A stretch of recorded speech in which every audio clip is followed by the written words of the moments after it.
Voltamos com o nosso Tome Ciência e hoje o tema é Química. Para isso, contamos com a colaboração do Álvaro Crispino, que é do Cefet, um especialista também em educação, o Ângelo da Cunha Pinto, que é do Instituto de Química da UFRJ, o Aurélio Buarque Ferreira, do Departamento de Química da Universidade Federal Rural, e o Robério Fernandes, que também dá aula no ensino médio, mas é também o diretor tesoureiro da Associação Brasileira de Química.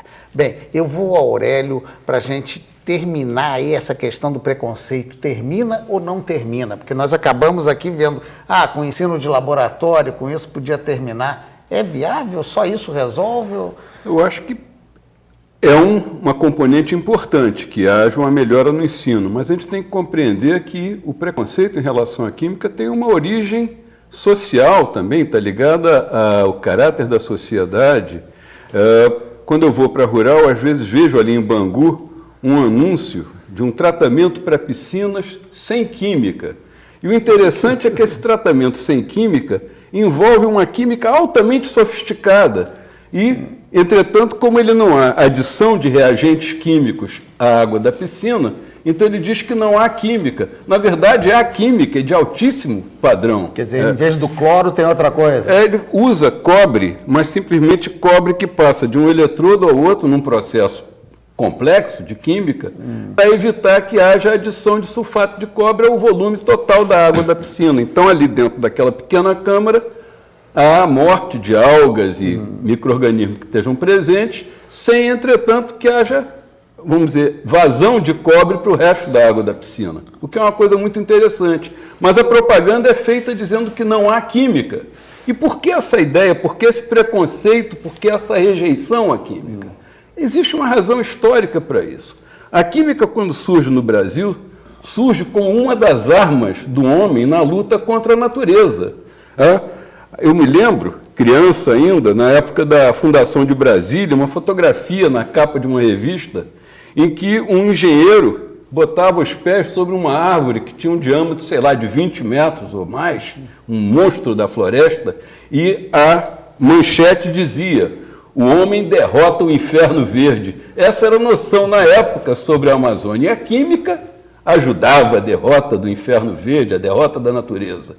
Essa é a época em que a química surge com mais força no Brasil, são os anos 60. Depois, nos anos 70, há o milagre econômico e começam a haver crises de carência de petróleo e começam a haver dúvidas sobre a química. Mas ainda é a época dos grandes desastres provocados por química, não no Brasil, mas em Bhopal, na Índia, em Seveso, na Itália. E aqui no Brasil essa percepção chega em função também de poluição, da gente olhar a Baía de Guanabara cheia de plásticos, etc. e tal. Hoje em dia, em que de novo há um surto de crescimento no Brasil, ele se dá dentro de uma sociedade, ou no bojo de uma sociedade, onde existe uma percepção crítica muito aguda contra a poluição, e os químicos agora são chamados pela sociedade a corrigir os erros que foram cometidos antes, mas erros esses que também foram exigidos, de certa forma, pela sociedade. Quer dizer, a química, no caso, ficará como um instrumento, na verdade, e não como um objetivo em si. Como todas as ciências, é um instrumento da sociedade. Eu aí perguntaria ao nosso Robério, esse instrumento enquanto profissão, a gente está falando aqui químico, automaticamente estamos pensando em laboratório para soluções, de mexidas químicas ou para o remédio, como falamos com o nosso Ângelo no início, no primeiro bloco. Agora, o que define? Quais são as profissões? Originalmente, nós podemos falar do químico, do bacharel, do licenciado, do químico industrial e do engenheiro químico. Hoje em dia existe um outro conjunto de profissões por conta da instituição dos cursos tecnólogos. O grande problema é que na área da química, profissionalmente, você tem um Conselho Federal de Química que ele define 16 atribuições para os profissionais da química. Essas 16 podem ser assumidas pelo engenheiro químico. E essas outras profissões, elas têm um número de atribuições menor do que essas 16. E nós estamos aí com uma fragmentação muito grande da química, né, que eu particularmente discordo. Química é química, né? Nós estamos dividindo a química em várias químicas. Quer dizer, no fundo todo, a questão da especialização, né? Mas não é uma especialização de alguém que sabe química, né? O Aurélio falou do tratamento de água, por exemplo. Hoje nós temos profissões na área tecnológica que elas tratam do tratamento de água, principalmente na área ambiental, tecnólogo em meio ambiente. Aí tem lá uma cadeira tratamento de água, mas ele não tem uma base química suficiente para chegar ao tratamento, né?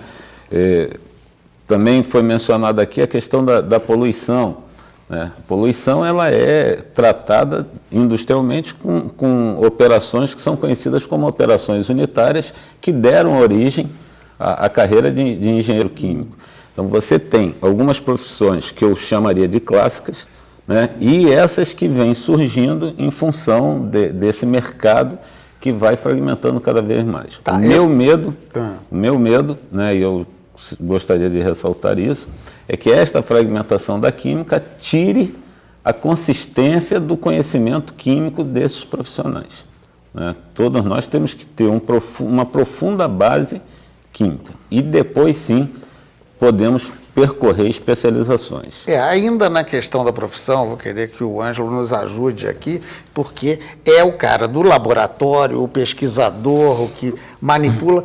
A atração vem de antigamente, eu não sei nem por que tanto preconceito, porque os alquimistas que estavam chegando, a visão da alquimia, né, no passado, era quase um bruxo, né, o cara capaz de misturar as fórmulas e tal. Como é que é esse mercado? Realmente ele é um mercado que quem se forma em química tem trabalho ou há uma deficiência de emprego? Como é que é? Eu diria que hoje, com o desenvolvimento, tá, do Brasil, há uma necessidade maior de químicos. Então, na medida em que você tem uma economia mais aquecida, esse profissional é muito requisitado. Por exemplo, se fala muito no pré-sal. O que é o pré-sal? O pré-sal é o petróleo, tá? Primeiro é a exploração. Então, para você começar a exploração, você tem que fazer uma análise daquela rocha, que é química, tá? Depois, o processamento desse petróleo. Então, o petróleo é a base de toda a petroquímica. E o Brasil só cresce a partir dos anos 70, porque passa a ter uma petroquímica muito forte. Daí, todo governante querer ter uma refinaria, tá, no seu estado. Tá?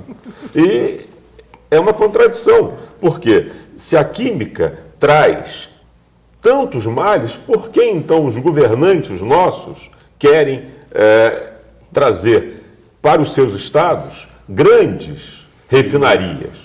Primeiro, a parte de emprego. Segundo, que significa desenvolvimento. Então, não há nenhuma nação desenvolvida que tenha aberto mão da química. E nós precisamos, cada vez mais, formar químicos. Químicos não só para o controle da poluição, mas também para a produção, principalmente para a produção. Se você pega hoje um automóvel, 75% daquilo ali está com base na indústria química.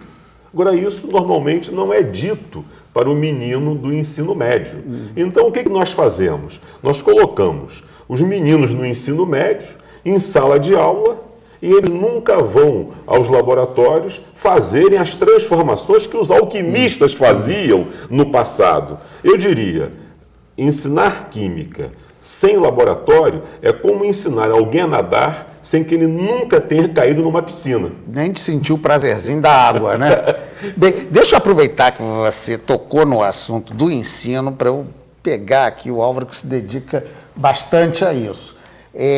Essa deficiência da qualidade de laboratórios, ou da quantidade mesmo de laboratórios, existiria também algum tipo de deficiência de professores, quantidade de professores? Qual é a falha que não consegue estimular um jovem a gostar, como vocês gostam de química? Acho que a primeira coisa que a gente tem que lembrar é que se nós estamos aqui hoje apaixonados pela química, é porque alguém nos ensinou essa paixão. Então, eu especialmente consigo lembrar dos professores que me fizeram ser apaixonados pela química. E por conta daquilo, eu tive a oportunidade de ver a química diferente daquelas fórmulas que são apresentadas. Para o aluno de ensino médio, de forma geral, a química simplesmente é a sua representação. A química é escrita, ela tem que ser representada de alguma forma. E para isso a gente usa as fórmulas.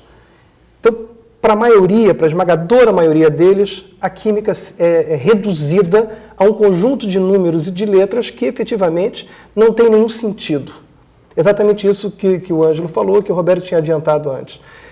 Se ele não consegue ver acontecer, se ele não consegue transpor aquela quantidade de letras e de números para o mundo real, ver uma reação, ver um precipitado, ver aquela liberação do gás, saiu o gás, viu? Conforme está descrito lá na equação que eu escrevi no quadro. O problema é que essa é a realidade. A química é enciclopédica. A esmagadora maioria dos assuntos discutidos não tem rebatimento no mundo real. A velocidade em que os professores têm que trabalhar os conteúdos para dar conta do chamado pré-vestibular ou do vestibular é enorme. E o que acontece? O aluno não entende, ele não gosta, ele fica reativo, ele não escolhe a química como carreira, e aí nós passamos a ter problemas com a área de ensino. Hoje faltam 250 mil professores no último levantamento para a educação básica, dos quais pelo menos 150 mil são da área de ensino de ciências. E desses aí, de 50 a 60 mil, são professores de química no Brasil. Se todos os cursos de licenciatura de química do Brasil hoje formarem professores com todas as suas vagas, precisamos de 10 anos para suprir a carência de professores de química hoje no ensino médio. E isso é um quadro com igualdade mundial ou é uma característica do Brasil? Há um professor da Universidade do México, chamado José Chamizo, que fez um estudo sobre a carreira química a convite da Unesco, e ele detectou em toda a América Latina a queda pela procura da carreira de química, especialmente do ensino de química. Por quê? Porque o conjunto, a não formação dos professores, o currículo imenso com pouco tempo, a falta de laboratórios, faz com que o aluno não escolha a química como carreira. E é indispensável que nós façamos discípulos. O professor de química do ensino médio tem que, de alguma sorte, trabalhar a química de forma a fazer discípulos. Eu lembro que quando nós trabalhávamos nas escolas públicas do Estado, com todas as dificuldades, a gente conseguia lá de 15% a 20% dos alunos das escolas públicas faziam química ou disciplinas afins, ou a farmácia, ou a engenharia química, mas eles se apaixonavam por aquilo. Eu diria que o quadro que nós enfrentamos hoje do ensino de química é especialmente grave, porque nós vamos precisar de químicos para o desenvolvimento do Brasil e depois, se houver tempo, discutir a segunda reforma, ou a segunda revolução dessa evolução química, que é a química agora que vai atacar a poluição, vai atacar os produtos que foram demandados pela sociedade num determinado tempo. Que foi aquela crítica do André, professor Hélio. Bem, eu vou fazer o seguinte, vamos voltar com a sua intervenção, porque eu vou ter que fazer um breve intervalo, nós vamos voltar para discutir um pouquinho mais esse assunto, claro.